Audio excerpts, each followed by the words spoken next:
Hello JELET aspirant, welcome back to our studies academy. আশা করি সবাই সুস্থ আছো এবং ভালো আছো এবং তোমাদের এই মক টেস্ট গুলো অর্থাৎ স্টাডি একাডেমির পক্ষ থেকে যে তোমাদের ইন্ডিভিজুয়াল সাবজেক্ট ইন্ডিভিজুয়াল টপিকের উপর যে মক টেস্ট শুরু করেছে, সেই মক টেস্ট গুলো আশা করি তোমাদের কাছে বেনিফিট এবং তোমাদের অনেকটা হেল্পফুল হচ্ছে।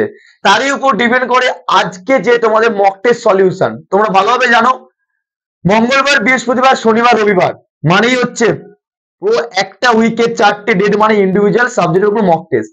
মঙ্গলবার থাকে ফ্রি সাবজেক্ট, যেটা আমি অলরেডি সলিউশন আজকে তোমাদের নেক্সট অর্থাৎ সেকেন্ড মক টেস্টের সলিউশন দিতে চলেছি। বৃহস্পতিবার মানে তোমরা জানো ফিজিক্স, শনিবার মানে কেমিস্ট্রি এন্ড রবিবার মানে ম্যাথমেটিক্স।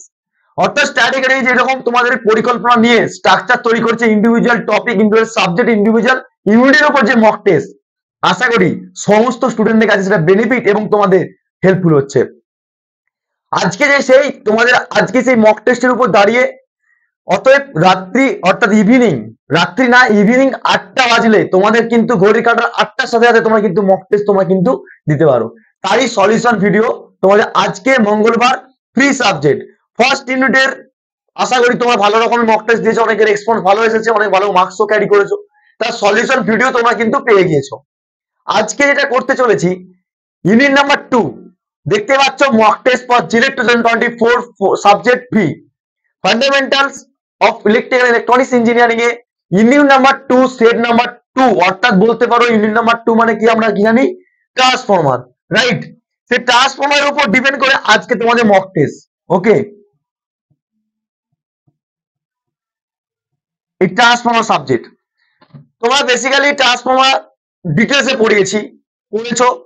প্রথমে বলে রাখি, যারা এই ক্লাসগুলো দেখছো অর্থাৎ এই যে মক টেস্টের সলিউশন দেখছো, তাদের কাছে একটা কথাই বলবো, যদি মনে হয় যে আমরা এখন কিছু করতে পারছি না, কোনো জায়গায় কোর্স করছি না, কিছু কিভাবে করবো, কিভাবে কমপ্লিট করবো, কিভাবে মক টেস্ট দেবো, কিভাবে জিলেট এক্সাম দেবো, তার জন্য অবশ্যই বলবো তোমাদের নেক্সট মান্থ থেকে তোমার জন্য ফুল লেন্থের মক টেস্ট আনতে চলেছি আমরা। তারই জন্য বলবো অবশ্যই আমাদের স্টাডি একাডেমি অ্যাপসটা ইনস্টল করে নাও এবং যারা পারচেস করবে কি করবে না সেটা ভাবছো, অবশ্যই বলবো খুব অ্যাফোর্ডেবল একটা প্রাইস, যে অ্যাফোর্ডেবল প্রাইসের মধ্যে তোমরা কিন্তু কোর্সটা পারচেস করলে 2024 সালের জিলেট এক্সাম তোমাদের কিন্তু আশার উপর একটা র্যাঙ্ক নিয়ে আসবে। সেখানে কিন্তু রেকর্ড এন্ড রাইট তোমাদের ক্লাস কিন্তু রয়েছে অলরেডি 60% প্লাস তোমাদের কিন্তু লাইভ রেকর্ডের ক্লাস সেখানে রয়েছে, সেখান থেকে ক্লাসগুলো করতে হবে এবং তোমাদের মঙ্গলবার, বৃহস্পতিবার, শনিবার লাইভ ক্লাস থাকে, সেখানে তোমরা এসে তোমাদের নিজস্ব ইনকোয়ারি সমস্ত ডাউটের ক্লিয়ারেন্স করতে পারো। ওকে, অতএব যারা কোনো কোর্স পারচেস করনি ইমিডিয়েটলি কোর্স পারচেস করে নাও, অ্যাপসটা ইনস্টল করে সেখানে দেখে নাও অ্যাফোর্ডেবল প্রাইস। তোমাদের নেক্সট মান্থের জন্য ফুল লেন্থের মক টেস্ট তোমার জন্য ফ্রি থাকবে যে সমস্ত স্টুডেন্টরা কোর্স পারচেস করবে। এবার তারপরে বলেছিলাম যারা কোর্স পারচেস করবে তাদের মধ্যে থাকবে না, অবশ্যই তাদের জন্য কিন্তু ফুল মক টেস্ট তোমাদের কিন্তু উইকলি থাকবে। চলো তাহলে স্টার্ট করি আজকের মক টেস্ট ফর জিলেট 2024 এর ইউনিট নাম্বার 2। ফার্স্ট কোশ্চেন তোমাদের জন্য। ওকে, সো ফার্স্ট থেকে পুরো এন্ড পর্যন্ত ভিডিওটা দেখো, যাতে করে সলিউশন গুলো তোমরা কি করেছো, তোমাদের কি যে অ্যান্সার এসেছে সেই সলিউশন গুলো কি ঠিকঠাক হচ্ছে কিনা। ঠিক আছে, চলো তাহলে স্টার্ট করি। দেখো তোমাদের কাছে ফার্স্ট, তোমরা সবাই জানো যে এই মক টেস্টের পিডিএফটা তোমার কাছে তোমাদের কোশ্চেন গুলো আসে, তাই তো? ফার্স্ট কোশ্চেন তোমাদের কাছে দেখো, অ্যাকচুয়ালি নিউমেরিক্যাল টাইপও রয়েছে, আবার তোমাদের কাছে থিওরিটিক্যাল কোশ্চেনও রয়েছে। তো চলো স্টার্ট করি। ফার্স্ট কোশ্চেন কি বলছে? ফার্স্ট কোশ্চেন বলছে ট্রান্সফর্মার ইউনিট নাম্বার 2 বলছে what is the function of the transformer. আমার ট্রান্সফর্মার কিভাবে কাজ করে আমরা সবাই কম বেশি জানি না, যে ট্রান্সফর্মার কি ডিসি কাজ করতে পারে, ডিসিতে কাজ করতে পারে না। তো ট্রান্সফর্মার কিসে কাজ করে, সবসময় এসিতে কাজ করে। সেটা কিভাবে কাজ করে দেখো, স্টেপ আপ স্টেপ ডাউন বলেছিলাম। ফার্স্ট অপশন বলছে যে transformer is the use the step up step down of the AC voltage and current. Transformer use the step down and step up DC voltage. Obviously এটা eliminate করতে পারো তুমি, কি করতে পারো দেখো, অপশন বিটা এক্ষুনি এলিমিনেট করতে হবে, কারণ কি আমরা ট্রান্সফর্মার ক্ষেত্রে ডিসি অ্যাপ্লাই করতে পারি না। কেন করতে পারি, রিজন কিন্তু ক্লাসের মধ্যে বলেছি। 3 নম্বর বলছে transformer convert AC and DC, it's not possibility for DC to the AC, because of that it is the AC কি অ্যাপ্লাই করছি, আউটপুট এসি আসবে। ঠিক তেমনি transformer convert the AC to DC. তাহলে আমরা দেখতে পেলাম 3টে অপশন কিন্তু এলিমিনেট হয়েই গেল, বাকি কি পড়ে থাকলো অপশন নাম্বার এ। আর আমরা জানি transformer step up step down AC ক্ষেত্রে কাজে লাগে। বুঝা গেল কি বললাম? তাহলে তোমাদের কাছে আমি একটা স্ক্রোল করে দিলাম যে ফার্স্ট নম্বর অ্যান্সারটা তাহলে কি হচ্ছে না, অ্যান্সার নাম্বার 1 অর্থাৎ একের দাগের যে কোশ্চেন আছে সেটা অ্যান্সার হবে কি option A. Okay, option A. যারা এ করেছে তাদের রাইট অ্যান্সার। 2 নম্বর কোশ্চেন কি বলছে দেখো, বলছে which of the following the not part of transformer installation. আচ্ছা তোমাদের ট্রান্সফর্মার কনস্ট্রাকশন পার্ট পড়িয়েছি না? ট্রান্সফর্মার কনস্ট্রাকশন পার্ট পড়িয়েছি তো, তাহলে কনস্ট্রাকশন পার্টের মধ্যে বিজার পার্টটা পড়েছো না? হ্যাঁ স্যার বিজার পার্টটা ছিল। কনজেনারেটর ট্যাঙ্ক পড়েছো না? হ্যাঁ স্যার ছিল। নেক্সট হচ্ছে এক্সাইটার কি ছিল? ছিল কি তোমরা বলবে? বুকেজ রিলে ছিল স্যার। তার মানে আমার দেখতে পাচ্ছি স্যার বিজার ছিল, কনজেনারেটর ট্যাঙ্ক ছিল স্যার, বুকেজ রিলেও ছিল স্যার, কি ছিল না? এক্সাইটার ছিল না। তারপরে বুঝতে পারছো থিওরিটিক্যাল কোশ্চেন, একবারটি কোশ্চেন গুলো করবে কখন সলিউশন পাবে, এই কোশ্চেনের সলিউশন তখনই মাত্র একবারে ডাইরেক্ট করতে হবে যখন তোমরা ক্লাস করবে, ফলো করবে ক্লাসগুলো। ঠিক আছে, তো চলো তাহলে অপশন নাম্বার কি হবে? সি হবে। বুঝা গেল? বুঝা গেল। 3 নম্বর কোশ্চেন বলছে what is the thickness of the laminate of the transformer core. আচ্ছা ট্রান্সফর্মার কোরটা তো এরকম দেখতে হয়, যেটাকে আমরা ফেরোম্যাগনেটিক মেটেরিয়াল তৈরি করি। আর এই ট্রান্সফর্মার কোরের মধ্যে যে আমার থিকনেস ছিল, তাই তো, দেখো থিকনেস অর্থাৎ এই একটা কোরের পার্ট, এই একটা কোরের পার্ট, এই যে কোরের যে থিকনেস গুলো, এই থিকনেস গুলো কত করে ছিল? থিকনেস গুলো কত করে ছিল? এই যে থিকনেস গুলো, এই যে থিকনেস গুলো যেটা বলছি ট্রান্সফর্মার কোরের থিকনেস ছিল, তোমাদেরকে বলেছিলাম যে প্রত্যেকটা ল্যামিনেট কোর দিয়ে অর্থাৎ ই আই ইউ সেট দিয়ে যে কোর গুলো তৈরি করা হয়, যে অর্থাৎ ফেরোম্যাগনেটিক মেটেরিয়াল তৈরি, জানো তোমার স্টিল তৈরি হয়, প্রত্যেকটা পাতকে দিয়ে দিয়ে দিয়ে কি হয় একটা সলিড পাত তৈরি করে, কোর তৈরি করা হয়। তার থিকনেস গুলো মানে এই একটা পাত যদি হয়, এরপর আবার একটা পাত দিলাম, এরপর আবার একটা পাত দিলাম, প্রত্যেকটা পাতের কি থিকনেস বলেছিলাম, পড়ানোর সময় বলেছিলাম যে 0.3 থেকে 0.5 mm এর মধ্যে হয়, বলেছিলাম না ক্লাসের মধ্যে? ক্লাসের মধ্যে বলেছিলাম তো। তাহলে 0.3 থেকে দেখছি আমি, তাহলে স্যার 0.3 থেকে 0.5 mm যদি বলে থাকেন, এটা কোথায় আছে অপশনে? 14 থেকে 15 তো হবেই না। একবার ডাইরেক্ট কোশ্চেন হয় ট্রান্সফর্মার, আমি ডাইরেক্ট বলছি, যে কোশ্চেন গুলো বলছি সেগুলো ডাইরেক্ট কোশ্চেন আসে, যে নিউমেরিক্যাল টাইপ থাকে সেটা তো অবশ্যই বলে দেবো। 25 থেকে 40 হবেই না স্যার, 4 থেকে 5 মিলিমিটার হবে না। তাহলে অপশন নাম্বার কি সি না? দেখতে পাচ্ছ না 0.1 থেকে মিলিমিটার থেকে কত 0.5 এ। বোঝা যাচ্ছে তো? দেখো এগুলো থিওরিটিক্যাল কোশ্চেন, ডাইরেক্ট করতে সি নম্বর অপশন। নেক্সট কোশ্চেন নিউমেরিক্যাল দেওয়া হয়েছে। কিরকম নিউমেরিক্যাল স্যার? কি বলছে দেখো, for a transformer with a primary winding. আচ্ছা প্রাইমারি ওয়াইন্ডিং মানে কি গো? N1 না? এটা ট্রান্সফর্মার একটা, এই ট্রান্সফর্মারের ক্ষেত্রে আমরা কি হচ্ছিল ওয়াইন্ডিং জোড়াচ্ছিলাম না, তাহলে সেদিক থেকে এদিকে একটা সেকেন্ডারি ওয়াইন্ডিং দিচ্ছিলাম, রাইট? তাহলে এদিকে আমরা সাপ্লাই দিচ্ছিলাম এসি সাইনোসয়েডাল ওয়েভফর্ম, ঠিক আছে, ভিএস বা ভিএম বলতে পার, ভিএস। আর এদিকে যাচ্ছিল কারেন্ট আইএস এর ক্ষেত্রে, তাহলে এদিকে নাম্বার অফ টার্নস N1, এটা হচ্ছে নাম্বার অফ টার্নস N2। তাহলে প্রাইমারি কারেন্ট মানে কোনটাকে বলবো? যেদিকে those are the apply to the supply side, সেটাকে আমরা প্রাইমারি সাইড বলবো। তাহলে N1 বলেছে। আচ্ছা N1 টা কত বলেছে? 400 টার্নস বলে দিয়েছে, ঠিক আছে, ডাটা তুলবে গিভেন ডাটা। তারপরে বলেছে সেকেন্ডারি টার্নস কত বলেছে? N2 100 বলেছে, 100। এবং যদি ইফ কি বলেছে না 20 ampere current is the flow to the primary current, means এখানে কারেন্টটা কত বলেছে বলতো? 20 অ্যাম্পিয়ার। আর তোমাকে N1, এই যে N1 আর N2 বলে দিয়েছে 400:100, একটা টার্ন রেসের উপর ডিপেন্ড করে রয়েছে। তোমাকে বার কত বলেছে এখানে I2 কত হবে, অর্থাৎ we get to find out the secondary current, we have to find out the secondary current। তাহলে সেকেন্ডারি কারেন্টের ক্ষেত্রে ফর্মুলা কি বলেছিলাম? আচ্ছা তোমাদেরকে নাম্বার টার্নস এর উপর ডিপেন্ড করে একটা ফর্মুলা বলেছিলাম, মনে আছে? টার্নস রেশিওর ফর্মুলা দেখো তো, যেটাকে আমরা কে দিয়ে রিপ্রেজেন্ট করি, তাই তো? তাহলে আমরা বলেছিলাম N1 বাই N2, তাহলে কি বলেছিলাম V1 by V2, I2 by I1। তাহলে আমরা এই ইকুয়েশনের উপর ডিপেন্ড করে স্যার, তাহলে আপনি বলতেই পারেন N1 by N2 is equal to I2 by I1। তাহলে আমাকে কি বার কথা হচ্ছে? I2 বার কত বলেছে? তাহলে I2 বার কত বলেছে স্যার? তাহলে I2 ইজ ইকুয়াল টু কি হবে? I2 ইজ ইকুয়াল টু কি হবে বলো? I1 কত বলেছে, কারেন্টটা কত বলেছে, কারেন্টটা কত বলে করছে 20 স্যার, 20 স্যার। এবার 400 বা 100 করে দাও, ঠিক আছে 100 বাই 400 যদি করে দেখি, তাই না? তাহলে কত হচ্ছে বলতো, কারণ কি N2 বাই N1 হয়ে যাবে, তাই তো? হ্যাঁ কি না বলো, দেখো বুঝতে পারছো, এটা হচ্ছে N2 ভ্যালু, এটা হচ্ছে N1 এর ভ্যালু। তাহলে আমরা N1 আর N2 এর ক্ষেত্রে কি হবে, দেখো এখানে I2 বার করছি, তাহলে I1 কি হবে, N2 এর উপরে উঠে যাবে না? হবে কি হবে না? হবে তো হবে না? তাহলে এখানে 4 যদি হয়, 4 দুগুণে, এটা যদি কাটাকাটি করে 4 আসছে, তাহলে 20 আর 4 কত হয়, 4 দুগুণে কত হয়, 4 দুগুণে 8 না, 8 না, তাহলে 80। তাহলে আমরা কি পেলাম, তাহলে আমরা এখানে কি পেলাম দেখো, 80 অ্যাম্পিয়ার পেলাম, 80 অ্যাম্পিয়ার সেকেন্ডের সাইডে পেয়ে গেলাম। বুঝা গেল কি বললাম? এরকম নিউমেরিক্যাল আসে ফর্মুলা দিয়ে, আমি বাবা বলেছিলাম যে টার্ন রেশিও দিয়ে নিউমেরিক্যাল কিন্তু আসবে, দেখতে পেলে এরকম নিউমেরিক্যাল আসছে। তাহলে 4 নম্বর অ্যান্সারটা কি হবে, 4 নম্বর অ্যান্সারটা কি হবে বলতো, সি হচ্ছে।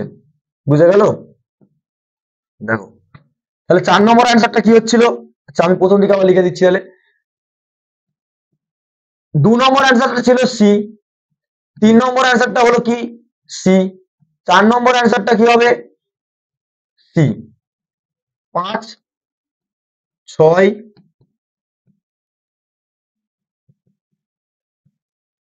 7 8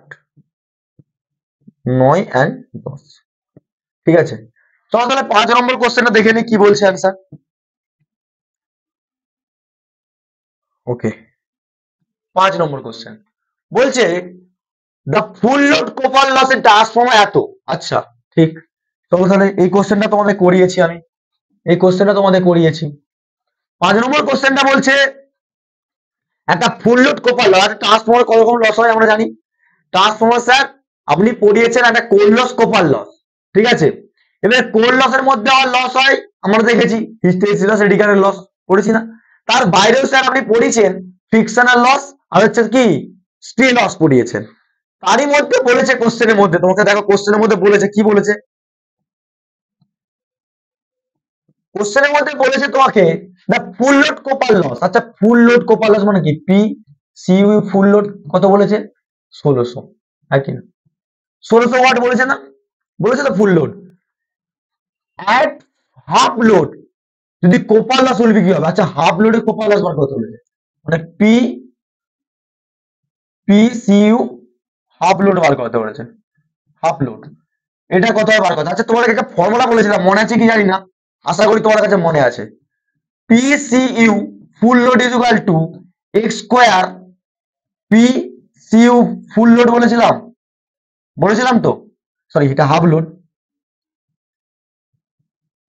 বলেছিলাম, পিসিইউ ফর্মুলাটা মনে আছে, পিসিইউ full load is equal to X square পিসিইউ half load, ঠিক আছে এই ফর্মুলা বলেছিলাম হাফ। এই ফর্মুলার উপর ডিপেন্ড করে আমি যদি আসি তোমাদের,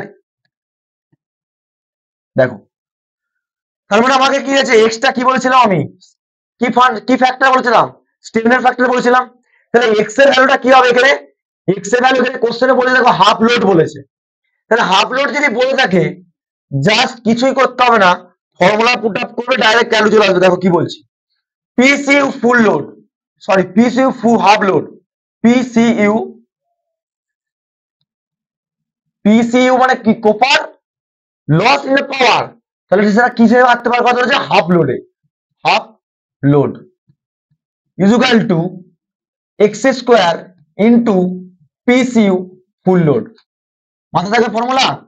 তাহলে সেদিক থেকে ফর্মুলার উপর ডিপেন্ড করে যদি আমি পুট আপ করি, তাহলে PCU half load is equal to x মানে কি স্টেপনের ফ্যাক্টর হাফ লোডে বলেছে, তাহলে ফুল যদি হয় 1 এর হাফ কত হবে, হাফ 1/2, 1/2, তাহলে 1/2 তার স্কোয়ার ইন্টু ফুল লোড কত বলেছে 1600, তাহলে সেদিক থেকে তো হবে 1/4, কারণ কি দুদিকে 4 1/4 ইন্টু 1600, তাহলে কত হবে 4 4 16, 400 না, তাহলে কত হবে? 400, কি হচ্ছে 400 ওয়াট। দেখো এরকম করে অ্যান্সার বার করতে হবে, নাহলে কিন্তু খুব সমস্যা আছে। তাহলে পিসিইউ full load, sorry half load, কি হবে অ্যান্সার? 400 ওয়াট। কালারটা ভিজুয়ালি হচ্ছে না, যাই হোক অন্য কালার দিয়ে একটু করি। তাহলে PCU half load is equal to কি হবে? 400 ওয়াট। অপশনে কোথায় রয়েছে 400 watt? C, option number C. এই ফর্মুলাটা মাথায় রাখবে, অপশন নাম্বার সি হবে। তাহলে 5 নম্বরটা কি পেলাম? অপশন নাম্বার সি পেলাম। ওকে, বোঝা যাচ্ছে তো? দেখো সব কিন্তু ফর্মুলার উপর ডিপেন্ড করে, যত যা পড়িয়েছি, যা পড়ানো হচ্ছে সেগুলো কিন্তু ফর্মুলার উপর ডিপেন্ড করে নিয়ে আসছে। 6 নম্বর কোশ্চেন বলছে voltage regulation transformer given formula, এটা ডাইরেক্ট কোশ্চেন দিয়ে দিয়েছে। আচ্ছা ভোল্টেজ রেগুলেশনের ফর্মুলা তোমাদের কি লিখেছিলাম? ভোল্টেজ রেগুলেশনের ফর্মুলা কি বলেছিলাম? Voltage regulation on a transformer, তাহলে ভোল্টেজ রেগুলেশনের ফর্মুলা কি বলেছিলাম? V R is equal to, কি বলেছিলাম? E2 মাইনাস V2 বাই কি E2। এটা যদি পার্সেন্টেজ বলি তাহলে ইন্টু 100% হয়ে যাবে, তাই তো বলেছিলাম তো। তাহলে এই অপশনটা কোথায় রয়েছে? ডাইরেক্ট কোশ্চেন, এগুলো ডাইরেক্ট কোশ্চেন, ওই জন্য বলি না সবসময় ক্লাসগুলো করে নোট ডাউন করে নিজের মতো করে পড়ো, তাহলেই হবে। তাহলে ট্রান্সফরমার ভোল্টেজ রেগুলেশন কোনটা হচ্ছে? Option number D. বুঝা গেল? দেখো সলিউশন গুলো কিন্তু খুব মাথায় রাখতে হবে, এগুলো এগুলোই কিন্তু তোমাদের পরীক্ষায় কোশ্চেনের আসবে। এরপর তো ফুল মক টেস্ট হবে তোমাদের, ইন্ডিভিজুয়াল মক টেস্টের পর যত যে মক টেস্ট দেবে, কোশ্চেন প্র্যাকটিস করবে, তত তোমার মধ্যে জ্ঞান তৈরি হবে। এবার 7 নম্বর কোশ্চেন একটা বলেছে, কি কোশ্চেন বলেছে? চলো এখনো 3টে কোশ্চেন আছে।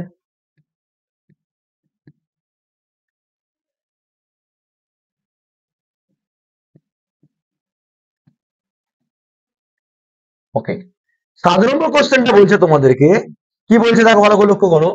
বলছে for 20 kVA transformer with a turn ratio এত। তার মানে একটা তোমাকে ট্রান্সফর্মার দিয়েছে, এই ট্রান্সফর্মারের তোমাকে কি বলেছে? রেটিং বলেছে। আচ্ছা রেটিং কি দিয়ে রিলেট করা হয়? রেটিং কি দিয়ে রিলেট করা হয়? রেটিং কি দিয়ে রিলেট করা হয়? কেভিএ না, কেভিএ দিয়ে রিলেট করা হয় তো, kilo volt ampere. Transformer KVA দিয়ে রেটিং করা হয় তো। তাহলে সেদিক থেকে তোমাকে একটা ট্রান্সফর্মারের কেভিএ কত বলেছে, মানে পাওয়ারটা কত বলেছে? পাওয়ার 2 কেভিএ, সরি 20 কেভিএ পাওয়ার বলে দিয়েছে, তাই না? উইথ টার্ন রেশিও মানে কে ভ্যালু বলে দিয়েছে 0.4। What amount of the total power is transformer inductively. Yes, auto transformer তোমাদেরকে পড়িয়েছিলাম, মনে পড়ছে? অটো ট্রান্সফর্মার, এই অটো ট্রান্সফর্মারের ক্ষেত্রে, এটা ট্রান্সফর্মার শর্ট ফর্ম। হ্যাঁ, দুটো ভাগ ভাগ করে আমরা ট্রান্সফর্মারকে, একটা হচ্ছে কি লোড, না লোড পাওয়ারের উপর ডিপেন্ড করে একটা ট্রান্সফার করে পাওয়ার, একটা হচ্ছে ইন্ডাকটিভলি পাওয়ার, একটা হচ্ছে কি কন্ডাক্টিভলি বা ইলেকট্রিক্যালি। কন্ডাক্টিভলি, ঠিক আছে? তোমাকে চেয়েছে এখানে কি ইন্ডাকটিভলি পাওয়ার, দুটো দিয়ে আছে। ফর্মুলা কি ছিল স্যার? আপনি বলেছিলেন ফর্মুলা যে input P input is into 1 minus K. মনে পড়ছে ফর্মুলাটা? দেখো মনে পড়ছে তো? ইন্ডাকটিভ লোডের ক্ষেত্রে স্যার ফর্মুলা হচ্ছে পি ইনপুট মানে পাওয়ার, ইনপুট পাওয়ার ইনটু 1 মাইনাস কে, ইন্ডাকটিভ লোডের ক্ষেত্রে ফর্মুলা। কন্ডাক্টিভ লোডের ক্ষেত্রে ফর্মুলা কি ছিল? না, কন্ডাক্টিভ ক্ষেত্রে ছিল পি ইনপুট ইনটু কে। গুলালে হবে না, ঠিক আছে? গুলালে হবে না। তাহলে তার উপর ডিপেন্ড করে স্যার আমার এখানে তো সবই দেওয়া আছে, পাওয়ার ইনপুট বলে দিয়েছে কত? 20 কেভিএ, তাই তো? কে কত বলেছে? Turn ratio 0.4। তাহলে স্যার পাওয়ার ইনপুট যদি বলে থাকে, তাহলে কন্ডাক্টিভ না ইন্ডাকটিভ বলেছে? ইন্ডাকটিভলি বলে দিয়েছে না? ইন্ডাকটিভলি পাওয়ার কত হবে? তাহলে P input into 1 minus 1 minus কি হবে কে, ফর্মুলা মাথায় রাখতে হবে। এবার মান পুট করে দাও 20 ইন্টু, আচ্ছা এখানে মাথায় একটা কিলো ভোল্ট অ্যাম্পিয়ার বলেছে, ঠিক আছে, কিলো ভোল্ট অ্যাম্পিয়ার বলেছে, কিন্তু আমি একবার ডাইরেক্ট ভ্যালু পুট করে দিচ্ছি 1 মাইনাস 0.4, ঠিক আছে, কত হয়েছে দেখো, তো 0.6, আচ্ছা 20 ইন্টু এখান থেকে আমি যদি 1 থেকে 1 থেকে 0.4 বাদ দিতে থাকি 0.6, 6 দুগুণে 12, তার মানে সামথিং তোমাকে ধরে রাখো 12 কে এর কাছাকাছি অ্যান্সার এসছে, 12 কেভি এর কাছাকাছি 12 কে অ্যান্সার এসছে, 12 কেভি অ্যান্সার আসছে। অপশনে কথা দেখতে পাচ্ছ এখানে 12 কেভি কোথায় রয়েছে, দেখো প্রথমে 10 কেভি, 8 কেভি, 15 কেভি, 12 কেভি, তাহলে অ্যান্সার উইল বি ডি। বুঝতে পারছো, সব ফর্মুলার উপর গেম। নেক্সট বলছি the purpose of transformer code is provide, এটা তো সহজ কোশ্চেন পড়ে গেছে। ট্রান্সফর্মার যে কোডটা থাকে, সে ট্রান্সফর্মারের কোড যদি ফ্লাক্স যদি অর্থাৎ যদি ভালো করে ফ্লাক্স যদি না ফ্লো করতে পারে, তাহলে তোমার কি কাজ প্রাইমারি ওয়াইন্ডিং থেকে সেকেন্ডারি লিঙ্কেজ করতে পারবে? পারবে না। অর্থাৎ এটা একটা কোড, তাই তো, এটা একটা কোনো কোড, এটা একটা কোনো কোড। এবার এই কোডের মধ্যে একটা কোড ধরলাম, তাহলে আমরা ভালোভাবে জানি যে স্যার এই কোডের মধ্যে নাম্বার অফ টার্নস ধরানো থাকে। চলো নাম্বার অফ টার্নস হলো, এবারে ভালো করে বোঝো, এই যে কোডটা আছে, কোডের মধ্যে যদি মেন ফ্লাক্সটা যদি না লিঙ্কেজ ফ্লাক্সটা যেখানে প্রাইমারি ওয়াইন্ডিং আর সেকেন্ডারি ওয়াইন্ডিং লিঙ্কেজ ফ্লাক্সটা কোডের মধ্যে যদি বাধাপ্রাপ্ত পায়, তাহলে কি সেকেন্ডারি লিঙ্কেজ করতে পারবে? পারবে না। তাহলে সেদিক থেকে কি হবে, লো রিল্যাক্ট্যান্স পাথ রাখতে হবে, লো রিল্যাক্ট্যান্স পাথ রাখতে হবে। কারণটা হচ্ছে ইলেকট্রিক সার্কিটের ক্ষেত্রে রেজিস্ট্যান্সকে ফ্লো করার জন্য কারেন্ট যেমন বাধাপ্রাপ্ত করে, মানে সরি কারেন্টকে ফ্লো করার জন্য রেজিস্ট্যান্স যেমন বাধাপ্রাপ্ত করে, ঠিক তেমনি ম্যাগনেটিক সার্কিটের ক্ষেত্রে ফ্লাক্সকে বাধাপ্রাপ্ত করার জন্য কি হবে, রিল্যাক্ট্যান্স থাকবে। বুঝে গেল, অর্থাৎ লো রিল্যাক্ট্যান্স পাথ হতে হবে। অপশন নাম্বার এ, বাকি আমরা দেখবোই না আর কিছু। ঠিক আছে, বুঝা গেল কি বললাম? ক্লিয়ার? দেখো পুরো ডিটেলস আলোচনা করছি কিন্তু তোমাদের সঙ্গে। নেক্সট 9 নম্বর কোশ্চেনে কি বলছে দেখো, বলছে when the efficiency, when কখন, when will be the efficiency of the transformer maximum, direct question, theoretical question. আমি বারবার বলেছিলাম পড়ানোর সময় যে কোশ্চেন খুব আসে। আচ্ছা ম্যাক্সিমাম এফিসিয়েন্সি মানে কি? ম্যাক্সিমাম এফিসিয়েন্সি, তাহলে এফিসিয়েন্সি সিম্বলটা কি, এটা না? তাহলে ম্যাক্সিমাম সবসময় মাথায় রাখবে, ট্রান্সফর্মার ম্যাক্সিমাম এফিসিয়েন্সি তখনই হবে যখন কোর লস আর কোপার লস দুটো সমান হয়ে যাবে। মাথা থাকবে, কোর লস যে কোরটা ছিল তার মধ্যে যে লস হয় এডিকান লস আর হিস্টেরিসিস লস, আর কোপার লস যদি হিটিং প্রপার্টির জন্য স্কয়ার লস হয়, দুটো লস যদি সমান হয়ে যায় তাহলে সেটাকে বলো ম্যাক্সিমাম এফিসিয়েন্সি এফিসিয়েন্সি বলো ট্রান্সফর্মারে। ঠিক আছে, তাহলে copper loss is equal to iron loss, তবেই কিন্তু আমরা ম্যাক্সিমাম এফিসিয়েন্সি পাবো। কোথায় আছে এখানে, copper loss is equal to hysteresis loss, না হিস্টেরিসিস লস আর এডিকান লস দুটোই তো সমান কাছাকাছি, এডিকান লস আর কোপার লস না, কোপার লস আর আয়রন লস, তাহলে অপশন নাম্বার ডি। বুঝা গেল? আজকের মক টেস্টের লাস্ট কোশ্চেন 10 নাম্বার কোশ্চেন, সবথেকে ইজি কোশ্চেন। কি বলেছে, বিএইচ কার্ভ। আচ্ছা বিএইচ কার্ভ কিরকম করিয়েছি আমি, বিএইচ কার্ভটা কিরকম করিয়েছি ভালোভাবে জানো, ঠিক আছে, B and H, minus H minus B. এবার আমরা দেখেছিলাম যে বি আর এইচ এর গ্রাফ, যেখানে আমরা জানি B proportional to flux density flux per area, আর এইচ ইজ ইকুয়াল টু কি জানি, এনআই বাই এল, জানি তো। তাহলে আমরা জানি যে এইচ প্রপোর্শনাল টু এল আর B proportional to H, flux density যদি বাড়ে এইচ বাড়বে, আর এইচ যদি বাড়ে এল বাড়বে। বুঝতে পেরেছো? সরি এল না, আই কারেন্ট, কারেন্ট, এটা আমরা জানি। তাহলে আমরা এর উপর ডিপেন্ড করে ভিত্তি করে একটা গ্রাফ রিপ্রেজেন্ট করেছিলাম। প্রথমে কারেন্টটা উঠবে, তারপর আবার কি হবে না, সে নিজের জায়গায় আসা ফেরার চেষ্টা করবে জিরো পজিশনে, জাস্ট এরকম গ্রাফটা রিপ্রেজেন্ট করেছিলাম, মনে করে দেখো বিএইচ কার্ভে। কোশ্চেন বলেছে B H curve ratio is not constant.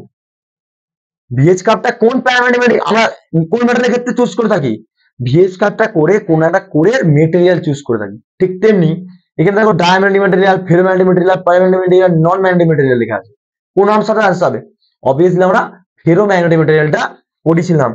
Ferromagnetic ম্যাটেরিয়ালের সঙ্গে লাভ বন্ডিং কার? ফ্লাক্সের। তাহলে ফেরোম্যাগনেটিক আনসারটা কি হবে? কারণ কি ফেরোম্যাগনেটিক ম্যাটেরিয়াল থাকবে মানে ইজিলি ভাবে ফ্লাক্সকে ফ্লো করিয়ে দেবে। বোঝা গেল? ক্লিয়ার? তাহলে অপশন নাম্বার ডি নম্বর অপশনটা কি হবে? Ferromagnetic material. ওকে, আশা করি 10টা কোশ্চেনের অ্যান্সার তোমরা পেয়ে গেছো। কে কত পেয়েছো সেটা কমেন্ট বক্সে জানিয়ে দেবে। আর আমরা তো দেখতেই পাচ্ছি সাইডে কে কত পাচ্ছ বা তোমাদের এক্সপোনেন্টে কি রয়েছে। ঠিক আছে? অতএব সলিউশন তোমরা কিন্তু মক টেস্টের 1 ঘন্টা 2 ঘন্টা পরেই তোমরা পেয়ে যাচ্ছ। সেটা তোমরা কথা পাচ্ছ ইউটিউব চ্যানেল। তার জন্য কি করতে হবে? ইউটিউব চ্যানেল যারা প্রথম দেখছো বা প্রথম আসছো তারা অবশ্যই আমাদের ইউটিউব চ্যানেলটা সাবস্ক্রাইব করে পাশে বেল আইকনটা অন করে অল নোটিফিকেশন অন করে রাখতে হবে। দেখো লেটেস্ট আপডেট এর পরবর্তীকালে বৃহস্পতিবার, শনিবার, রবিবার যে মক টেস্ট গুলো হবে তার অ্যাডভান্স তোমার কাছে নোটিফিকেশন ঢুকে যাবে। ওকে, সো তাহলে আশা করি বুঝতে পেরেছো সলিউশন। তো আজকেই এখানে এন্ড করছি তোমাদের সলিউশনটা। আর এখনো বলবো লাস্ট এন্ডে যে যারা ভাবছো যে আমাদের কোর্স পারচেজ করবে কি করবে না, একটা অ্যাফোর্ডেবল প্রাইস তোমার 2024 সালের জিলেটের জন্য একটা বেস্ট প্ল্যাটফর্ম বলবো। তার জন্য অবশ্যই বলবো কোর্সটা পারচেজ করে প্রিপারেশন করতে শুরু করে দাও। ঠিক আছে? সেখানে রেকর্ডেড লাইভ সমস্ত রকমের ক্লাস রয়েছে এবং তোমাদের জন্য নেক্সট মান্থ থেকে ফুল লেন্থের মক টেস্ট তোমার জন্য ফ্রি থাকবে। অর্থাৎ আর দেরি না করে ইমিডিয়েটলি কোর্স পারচেজ করে পড়াশোনায় লেগে পড়ো। এখনো অনেক হাতে টাইম রয়েছে, 3টে মাস। ঠিক আছে? তো চলো তাহলে আজকে এখানে এন্ড আপ করছি। দেখাবে নেক্সট মক টেস্টের সলিউশন নিয়ে নেক্সট ক্লাসের মাধ্যমে। ততক্ষণ তোমার সুস্থ থেকো, ভালো থেকো। অবশ্যই রিভিশন করে পড়াশোনা করে ভালো করে মক টেস্টে পারফর্ম করো। Okay, thank you so much watching the session. আর অবশ্যই ভিডিওটা লাইক শেয়ার করতে ভুলো না, আর অবশ্যই বন্ধুর সঙ্গে শেয়ার করো। Thank you so much watching the session.